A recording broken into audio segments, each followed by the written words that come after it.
let's get into another question. This one comes from Reddit, our friend German Plumber. Do you find that you stick with the same couple of yeast strains, this one for lagers, this one for ales, etc., for your entire lineup of beers? Primarily, I have been running pretty much 2 strains. Both are from Imperial Yeast Labs, who I absolutely love. They don't pay me. They have the best customer service. I think they have some of the kindest people. They're intelligent. The salespeople, Nina, shout out to Nina. Dude, listen, they are knowledgeable. And then when they hit the ceiling of their knowledge, they give you to the lab. They don't BS you and try to give you these fake answers. And they also aren't just reading off the description list of the yeast. I respect that more than anything.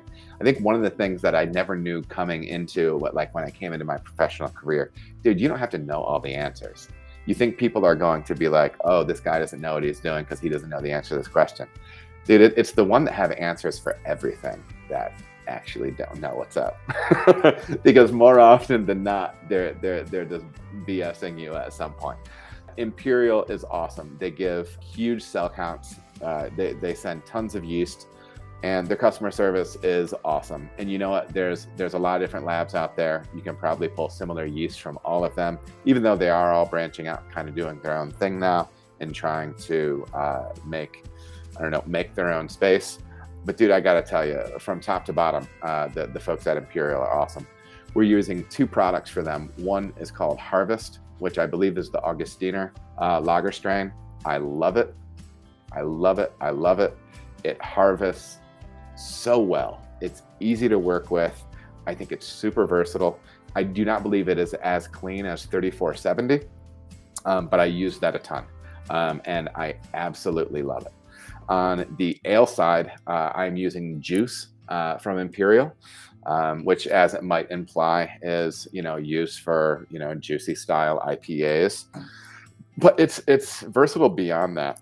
Again, another really easy harvester, one that's really easy to work with, and pretty resilient. You might find the common theme there is they're both easy to harvest, easy to work with, and really dependable.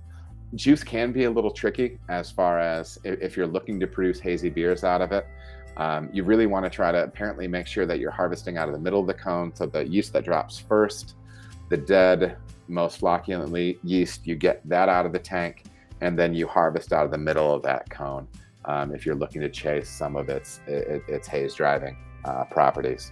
But yeah, primarily I use those 2 strains, and the reason is there are, and especially when I'm working with hop forward beers, IPAs and whatnot, dude, there are so many variables to be playing with when it comes to IPA. The hops you're using, whether they're cryo, whether they're T90, whether there's some of these liquid products that you can use now on the hot side and on the cold side, when you're adding them, at what temperature you're adding them. There's so many variables. I'm just keeping my yeast strain the same right now and trying to work my way through those different variables. So that's why I'm using those 2 strains. And I don't feel like it limits me right now because, again, I feel like there's so much that I have to learn as far as all that stuff goes.